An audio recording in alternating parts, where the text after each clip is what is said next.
So thank you very much, Miguel. It is really, really a pleasure to be with you today and to have this conversation on the sacred masculine and in your vision, in your perspective, in your experience of life, in your heart, what you can tell us about what this means to you. So I would start by, in the name of our community and the Conscious and Divine Feminine Academy, so thanking you.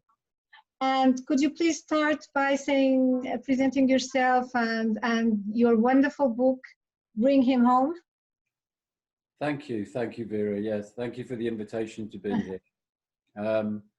So yeah, a little bit about myself. Yeah, Yes. I am Miguel Dean. My name originates from a Spanish mother. That's why I have the name Miguel, though I was born in England and raised in England. The sacred masculine, the work which I do now, is really a culmination of my whole life, it seems. But it really shifted and changed really deeply and clearly into the path of the sacred masculine probably just about 18 months ago. I was at the end of I thought it was the end of a relationship, a conscious relationship with a woman. And through that relationship, I did a lot of deep clearing and healing of the wounded feminine within myself, the mother wound which I experienced from when I was very young. My mother died when I was a baby. And that really, that set me off on this journey. Whereas many men look at outside for women and relationships and romance to fulfill them and to be their mother and to be the feminine. And what I found because of the wound that I had was that the relationships didn't work, and so I was forced to find that within myself. Now, to just really fast forward, I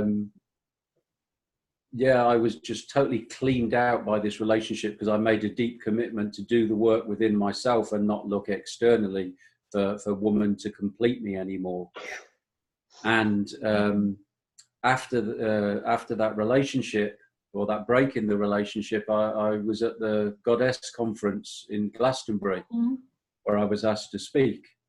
I was asked to speak about rites of passage and initiating the boys, because that is also a strand of the work that I do, empowering young men. But while I was there at the conference, I just experienced a series of spiritual experiences, mystical experiences. And when I came back for the conference, I was a different man. It was as if I was charged with and downloaded loads of this kind of like feminine energy. And I began writing, and I began speaking, and I began poems start coming through me, and I couldn't stop really. It was people who were sort of pointing to me saying, "You're the sacred masculine, this is the sacred masculine." And I was kind of looking behind me, sort of saying, "Who are they pointing at? Who is this?" But it took me a little while to sort of own that, and realize that, that was, it wasn't a conscious choice of I want to be the sacred masculine or I want to walk this path.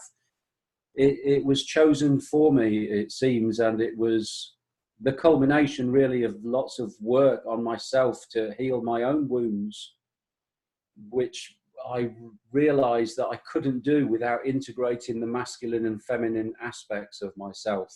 So it sort of, happened by accident in a way. And then, and then I found myself writing this book, Bring Him Home, Twin Flame Love Story, which is my true story about how this commitment to this romantic relationship inspired me to make the journey from my head back to my heart, and to really once and for all, free myself of the trauma and the wound that I've been living for so long. And that, And so the work that I've been working for about 10 years, empowering people and working to create a more beautiful world. But all of a sudden it became really narrow and clear. This is the work that you are being asked to do. This is what life has been preparing you to do. So that is what I do through my one-to-one sacred masculine healing sessions, through my writing, through my work still with young men, and speaking at conferences and workshops and things like that. Wonderful, Miguel. I can certainly relate to coming back from a goddess conference in Glastonbury and feeling completely renewed. I mean, a completely new cycle. I can certainly relate to that.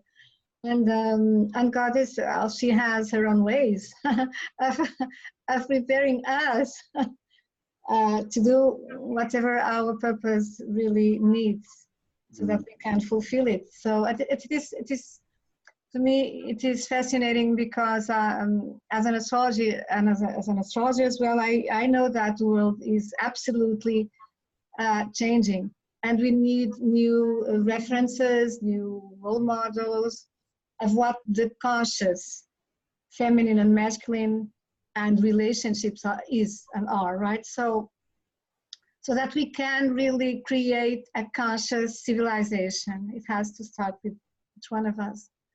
And it is such a new creation that we have mentors, we have some role models, we certainly have poetry, we certainly have psychology, transpersonal psychology. We have so many disciplines and so much help from the mystic realm and knowledge as well, and wisdom.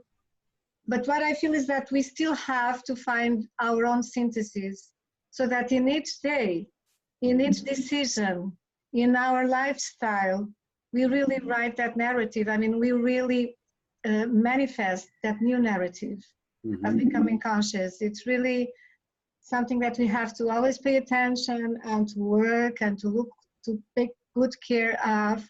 I'm seeing, in a way, I'm seeing what is happening in the world as an astrologer. We know there is this conjunction of Pluto and Saturn in Capricorn in January, and it is symbolically it will be something important in terms of the transformation and the evolution. And Marianne Williamson, she's a person that studied the Course in Miracles in the United States, and she is running for president. And she said that we really have to, each generation has to rediscover its own passion for democracy. I mean, this is very relevant to me. I just came yesterday to this video of hers. In a way, we have to be vigilant. As Rumi said, do not go back to sleep. I mean, because it's so important what we have, what is at stake. And each generation has to remember how to be conscious and how to become conscious. What I feel also is that when we study the astrological transits of, and the interview was not to go this way, but is going, I don't know why. But in the 60s, there was already this yearning for consciousness, for a new way of doing things in society. But I believe we didn't work conscious enough. I mean, at least we need drugs and we need altered states of consciousness that were not natural. Now, I believe we have that critical mass, that number of enough of conscious people in the world, so that we can sustain, we can, we can be, we can be grounded in that consciousness all over the world. That's what I believe, that's what I see, because I also travel a lot and work with lots of groups in the world. So I'm saying this because, to me, the conscious feminine and the conscious masculine, it's the revolution. It's the revolution. Yeah. And it is so important what you're saying, the transformation, and how can you, what is for you the conscious masculine, how it has unfolding since then. How are the reactions of men in your environment, in your country? I also know that you also travel and contact with many people in the world. Yeah. I think for me, perhaps just to frame, I mean, the sacred masculine, the conscious masculine is, we could talk about that. What is that is a big topic. But for me, there's a few really important factors. One is that the sacred, I really like the phrase that, without the sacred, all masculinity is incomplete. Mm-hmm, mm-hmm. So unless we have that sacred, unless we have that connection with source, and we're not operating from this ego separation, disconnected, just a human being, and life, birth and death are the end, mm-hmm. we have to go beyond that and realize that that what we can perceive with our senses is just a tiny little bit of the iceberg, that what we can comprehend with these minds is just a little piece of what is actually possible and what is going on in this, beyond the veil, and in this amazing, mysterious universe where we have our home on this beautiful garden planet spinning in space. So that is, essentially the sacred masculine, the man that knows that everything is interconnected, so that as he does to others, he does them to himself. Mm-hmm. And these are things that I just stumbled across. I'm a very experiential learner. I'm not an academic, but I found that the more I served and the more I contributed, the more I became at peace with myself, and the more I healed my own wounds, and the more that I was at peace with myself, the deeper the impact I could have on other people's lives, on the collective, on humanity. So that's kind of, just roughly some of the really important points for me of the conscious masculine. And of course, not to forget a deep honoring and reverence for the divine feminine, manifest as woman, that reverence is the right word, really. That woman, through her womb, life comes through her. She is the manifestation of creativity. Everything, everything that is alive and that is moving, for me, is the feminine. And so, but the same as for a man and a woman, it needs a man and a woman to create that birth, to create that life. So both are so important. Both are interconnected and complementary, like the yin yang symbol, mm-hmm. and both are contained within the other. Yes. And without that, without that, we see the suffering and the injustice and the chaos that, mm-hmm. we have on the planet at the moment. But when we come back to that, as you said, my phrase is, the dance of the masculine and feminine is really the only game in town. It's what underpins everything. Everything arises from that, doesn't it? When children are born from the union of true love between man and woman, what will those children be? Wow, that then we have a new earth. Then we have, then we've got something completely different. Absolutely. Yeah. I was when you were speaking about your experience, your life experience, and the way you came into this integration of your feminine side. Mm. That is, for me, very important part of the process of becoming whole, mm-hmm. which is becoming complete, becoming conscious, or the process that the conscious brings us to that wholeness. Yes. I remember Carl Jung said that for the integration of the feminine in men,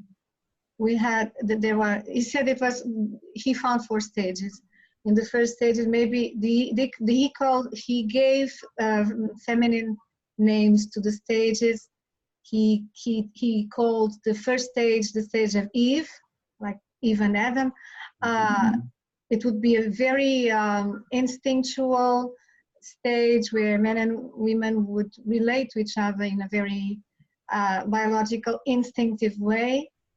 In the second, he called it Elena, like the Tyrus of the Middle Ages, Elena like the Elena of Troy. I'm not sure if the word in English is Troy from the myth. Yeah, yeah. But yes, and in this second stage, this second stage would involve a huge leap from the first one. A huge gap, which is the beginning of consciousness, where a man would look for in a woman, would look in a partner, would look for a sexual partner, but also a soul partner. Mm. And I believe that it's what I feel when he speaks about the other stage, the stage of Mary, Mary from Jesus' story, the mother Mary. It would be the consciousness. It would be a higher consciousness of that second stage, where the man would be integrating more and more his feminine muse, his feminine soul. Mm. And in the last one, he would call him Sophia, which is the black goddess. I mean, for me, it's very much the matrix of the universe, the dance of the universe, the Shakti, the Hindu Shakti. He would say, I believe it is a mythological, archetypical stage. He said he didn't knew any couple in this stage. So the more I see that the men are integrating their hearts, as you said, their emotions, and prioritizing as well their relationship, not only the goals, but the relationships. They are growing in this process of integration. In your life experience, what are still the greatest difficulties you find that men have in this process? In the process of, you see, there's just been such a big story that has been imposed on man that big boys don't cry. Yes. That men don't show their emotions, and that, you know, it's weak to cry and to be sad and to be vulnerable and so on. But so I guess what seems to have happened is that, you know, men and women as well, you know, have retreated into their heads. Yeah. And what I found in my own experience is that when I made that commitment to make that journey back to my heart, to open my heart and to be able to feel again and to find a balance between my head and heart, the first thing that I encountered was all the pain that I had repressed, that I had not felt. So that was and still is, to a certain degree, you know, the greatest challenge, because yes. There's such a big story. You know, it seems that actually when we feel emotions, it's just energy vibrating at different frequencies. It's sensations in the body. And if we can just be with the emotions, they tend to release and clear and pass reasonably quickly. But what tends to happen is that our head gets involved and we start shaming ourselves and shoulding ourselves and, you know, and berating ourselves for feeling the way that we're feeling. And so that perpetuates the cycle of suffering. Yes. So one of the challenges is really to break that cycle. And when I'm feeling something, just to feel it and just allow it and just be. There's a lot of work for me at the moment around mothering myself, deepening the mothering of myself. How do I deepen this, you know, in each moment, in every day? Being gentle, being kind, being nurturing, you know, taking really good care of myself. Because it seems that we have, you know, there's a predominance of patriarchal masculine energy of, come on, Miguel, get this done and do that, and you must do this and speak your truth and stand up, and, you know, there's plenty of that, but that comes automatically. But what doesn't come so automatically is the kindness and that. It sounds like the Mary energy, you know, that needs to be allowed and surrendered to. So I think that's, you know, that, I mean, you know, in a nutshell, that is the big thing. It is for men, the stigma of men feeling emotions, and for it to be okay for men to be vulnerable, because that was something that I stumbled across in writing my book. When I write from a place of vulnerability and raw and open and honest. And when I first began to write like that, I thought that people would really judge me and that they would be, quite critical and so on. And there was some fear when I first started writing in this way. But what I found very quickly was that people came back and said, I could so relate to that. And it's so refreshing to hear the full story, to hear people to take the masks off and say, I'm struggling here, or I'm broken, or I'm lost, or I made a mistake that I need to correct. So, these are some of the things that are really at the forefront of my awareness, and the challenges that men face, that men should cry. It's okay. Women were given tears and men were given tears, because it's healing and it's important. Absolutely. And when we don't do this, then all that energy gets suppressed and comes out in shadow, toxic ways, in anger, in drug abuse, in male mental health issues, in suicides, in the abuse of women and children, and the misuse of power, and the list goes on. Absolutely. Tears have a magic of their own. I came across an investigation recently that says that the chemical how do you say, the chemical substances of the feminine, of the women's tears have a substance, or women's tears have a substance that in a way inhibits the hormone of aggressiveness in males. So females have these female tears, which I found interesting. And also psychologically, for me, the tears have like in the fairy tales. I work a lot with fairy tales, and in the fairy tale of the Endless Maiden, when she was cutted her hands by the devil, and she started crying. The devil could not touch her because she was crying a river. And it's fascinating because the tears break the possession. And so when we surrender to that vulnerability, we can break the possession. Yes. It's beautiful. But we, as you said, we have to be able to heal. We have to be allow ourselves the process of healing. We have to go into the wounding. Yes, that's true. And what do you think the conscious and the sacred masculine brings to a relationship? In what way does it change relationships, the way we relate to each other? In your experience, what changes, Miguel? I think the biggest change, really, and the biggest thing that I am always working with, is that when my partner upsets me or does something, there's a gift in that. It's not that she is, because, if I was enlightened and totally at peace with myself, I wouldn't be upset by what she's doing. It's always reflecting something for me to look at within myself. Why am I getting upset by her saying this or her doing this?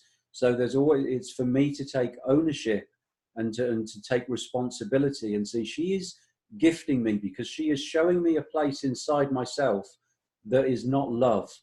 In my experience in conscious relationship, everything that is not love will come to the surface to be healed. All the wounds will come to the surface, and and that can be an uncomfortable process. But the more that we can see that there is a gift in this, instead of pointing the finger and going, you're doing that and you've got to stop doing that, instead of turning it back and saying, wow, what is this showing? What is this inside me? And, it nearly always leads back to mother wounds, father wounds, and the work with the inner child. That's, you know, invariably that's what it always comes down to. So, you know, that's something that's really, really big for me in conscious relationship. But it, you know, obviously it helps if man and woman both do that, because, you know, at the end of the day, we both have masculine and feminine within us. The woman has a responsibility to do that as well, and the man has a responsibility to do that, to know when to be the, I guess, the master of our own emotions enough to be able to see clearly what is happening, and not to get, you know, emotionally triggered and just start blaming the other person. What, you know, I'm not, I can't claim to be, you know, to be an expert at this, but what happens is that the period gets less and less, you know. Perhaps in the past it would maybe be days while I was still angry and so on, and now it's usually maybe a day at the very most, or it's hours or sometimes minutes, when you go, I got lost there. This is about me. It's not about her. Yes. You said before that you were also working on this, helping men to be a good mother of themselves, which I find fascinating, because when I teach, and of course this relates to our inner child wounding.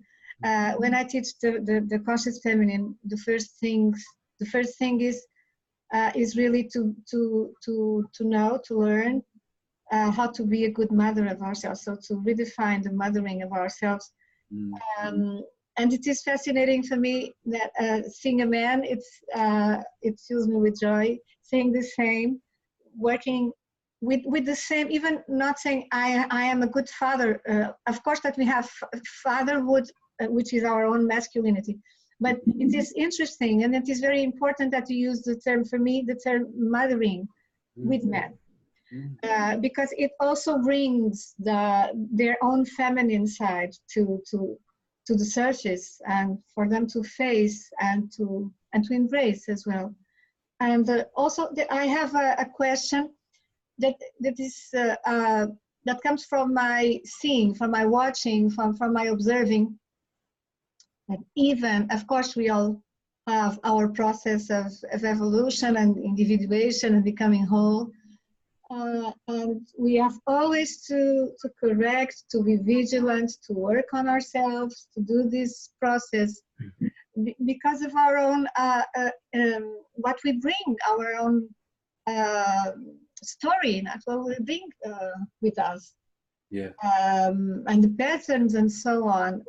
For instance, I still see in spiritual circles women that are trying to become whole and conscious. Of course, when we wake up, I believe we do, when we embrace responsibility for ourselves and our wounding and our healing.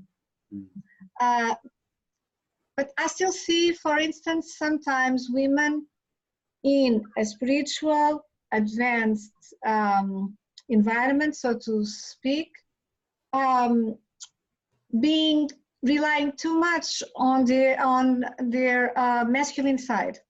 It's not easy. And saying to men, I have your back, I am supporting you. And sometimes, for me, it means that it is still difficult. Of course, that one thing is for us to say, I support your process as you support mine. But the more and for me, it is forever, of course, this process of becoming more into the body. What for me, the feminine is all very much about coming from the head to the body, as you said. And inhabiting the body, for us women, that is extremely important, so that we can be at peace with our emotions and thrive with them, through them and with them. But sometimes it's still difficult to distinguish between supporting the other but not being too manly with the man. I don't know if I made sense of myself. You're making perfect sense, Vera. This is something that I come across as well. It's yeah, you know, it's the woman. It seems that, let's say that there are a lot of little boys in men's bodies. Yeah. Okay. And Yeah. so as a result, a lot of relationships and a lot of women find that they are mothering their partners when they should be, you know, equal lovers or, you know, partners. There is the mother and there is the little boy dynamic happens quite a lot because of the sort of martyr and the sacrifice of woman and all those stories. So it seems that it takes, you know, woman wants her man, or wants the, you know, man to be strong and to be there and hold space for her and to support and so on. But because she has so little evidence or experience of that, and it takes time to build that trust. There's the, you know, I want you to be the man, I want you to be the man, but then the woman keeps filling the man's place, and the man can't be the man because she doesn't allow him to be. But, you know, so she has to trust, and she has to, you know, to surrender and to drop into her softness, which is perhaps a vulnerable place, and trust that her man will be there and will catch her if she falls. You know, she can relax and soften into that. And it may be that sometimes he doesn't catch her perfectly. He's learning how to be that, and she's learning how to allow him to be that. So it could be messy, and it's not going to be, you know, all of a sudden it's perfect. And that's something that I experience of in my own relationship. That is, you know, it's like, you know, I want you to be there for me, you know, be the man, make the decisions. And then sometimes I make the decisions and stuff. It's like, no, but I want to be in charge of that. You know, I'm so used to, a woman is so used to being that she struggles to let go of that power or that control, because it takes courage and faith and trust, deep faith and trust in the masculine, to be allowed to let go and allow that to happen. Absolutely. That's what I was saying, that becoming conscious is that task, everyday task within ourselves and with the other.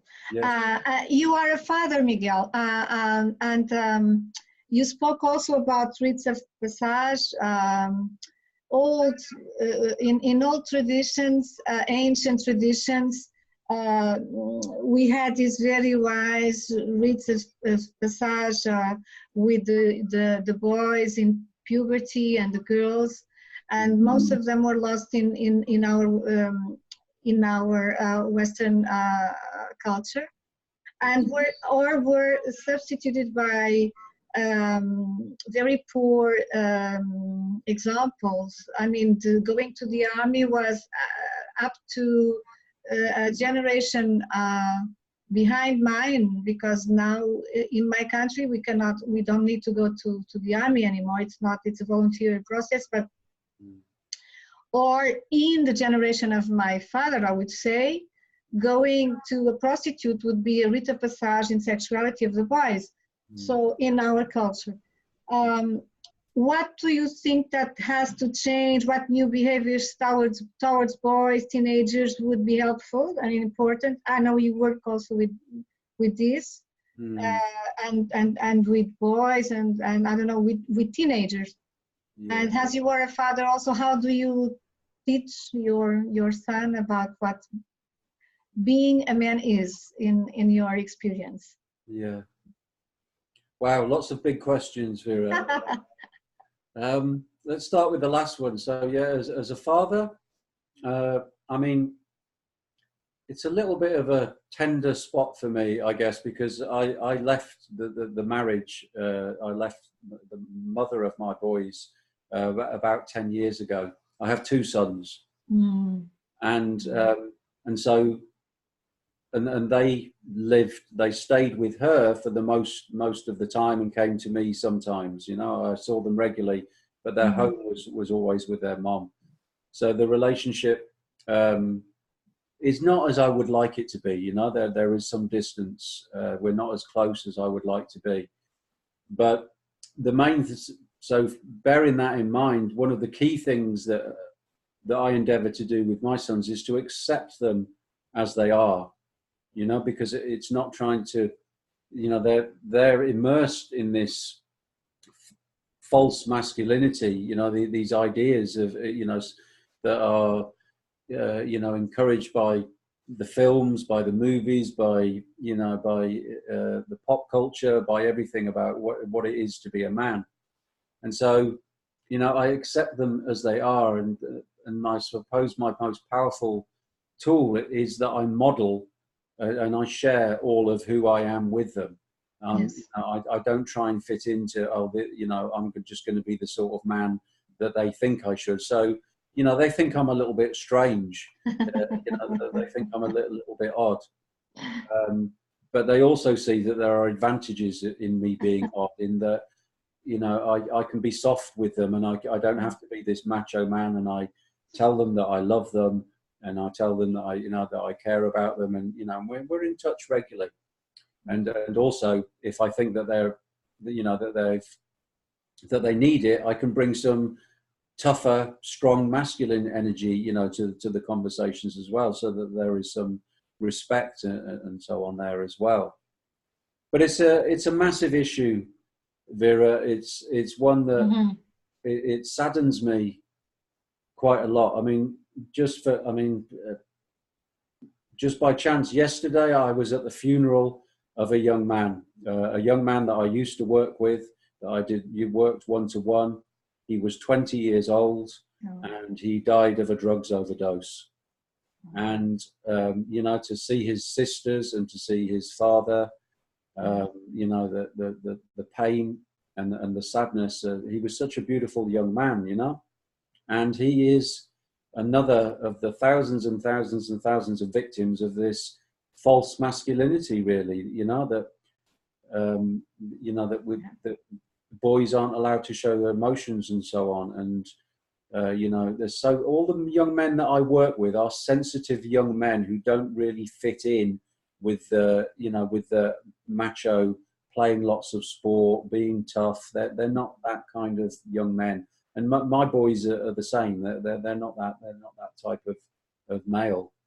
So it's, you know, rites of passage is a powerful tool, but on its own, you know, it's just the tip of the iceberg. It's, you know, it'll all change, you know, when the movies and the films and everything that's in the mainstream media shows a different type of man, you know, that it becomes the norm, because it's so deeply embedded in our, you know, from generations of patriarchy, this false masculinity, that, you know, if we're looking at it just from a human perspective, you kind of think, well, it's probably going to take generations, you know, to undo this and to heal this. But I believe that, you know, that there's more going on than just from a human perspective, you know, this shift in consciousness, and that often something unexpected happens, you know, the darkest hour is just before the dawn. And I believe that, you know, as we do our work, as consciousness shifts, as men and women continue to step up, you know, the miracles can happen, and something, you know, something that is beyond the norm of this gradual process of humanity, you know, will facilitate and catalyze the situation. Because, yeah, you know, I think we've had enough of suffering and challenge and so on. It's time for something new, huh? Absolutely. We all feel that. What do you think about, you spoke about the feminine in men, in relationships. The feminine essence is receiving, is nurturing, is softness, is the embodiment of life, I would say, per se. What it is conscious feminine to you, Miguel? Yeah. It's all those things that you said, Vera. You know, it's the receptivity, and it's the openness, and it's the allowing, and the stillness as well. You know, like the masculine energy is so active and pushing and forward, whereas, you know, in a beautiful piece of music, you know, we have all the notes of the music, which, if you like, is the masculine. But in between each note, there is a space, there is stillness. And if it wasn't for that stillness, the music would just be a load of notes all piled on top of each other, and it would sound terrible. So, it's the spaciousness, it's the emptiness, it's the openness from which, the creativity and beauty can arise. And it has to be, it's almost, as I'm speaking, I almost feel like I need to excuse myself a little bit, because those qualities have been so denigrated that, the good qualities about doing and action and to sit still and to be, just to feel and to be receptive and open. And it's like, oh, well, what's the point of that? But it's time has come, it's so important. It is just as valuable. Neither is more important than the other. They both dance together, and that is what creates the beautiful alchemical union in which something more is born. The whole is more than the sum of the parts, when there is the balance of stillness and action and softness and hardness and so on. It's just a weave. It's a dance, isn't it? Yes, absolutely. And you are remembering me of a poem by T.S. Eliot that also says that if it wasn't for the stillness, that point of stillness, there would be no dance, and dance is all there is. And it is the dance of the feminine and the masculine in a cosmological, on a cosmological level. Yes.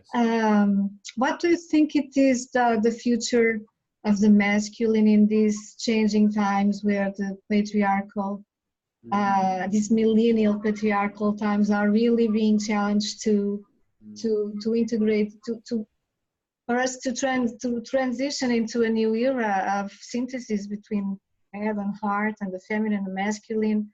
What do you think it is the nearest future of the masculine? Where do you see that society can evolve if becoming more conscious? And do you see signs of hope? You said that we have this human realm. We are in this sea of energy where there is a transpersonal, I would say transpersonal powers. We could call it God, goddesses. We could call it anything, but that are also orchestrating, I believe, a new narrative for this planet and for our fate. So together, but what do you feel is, should we have hope, Miguel?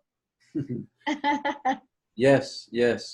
I believe that we should have hope, and I really like the phrase of Joanna Macy, an author, who she talks about active hope.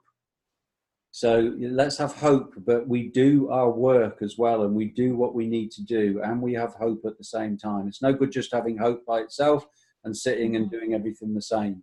We work, we do our work, we have the courage to face our wounds, we have the courage to say sorry when we've done wrong. When we pay attention to all the little pieces in our own little lives, then that adds up to big shifts in consciousness and big shifts in energy, that emanates out into the universe.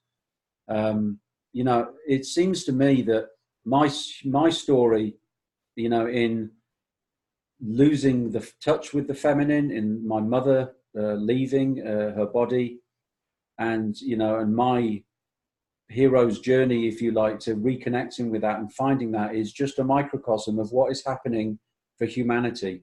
I believe that the same is happening universally as is happening inside me. I can't be an anomaly.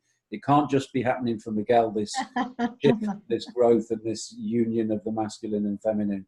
If it's happening in here, it's happening out there as well. And I see signs of this. I hear from some friends that do counseling and stuff that more men are coming to the counseling now than used to talk about their emotions.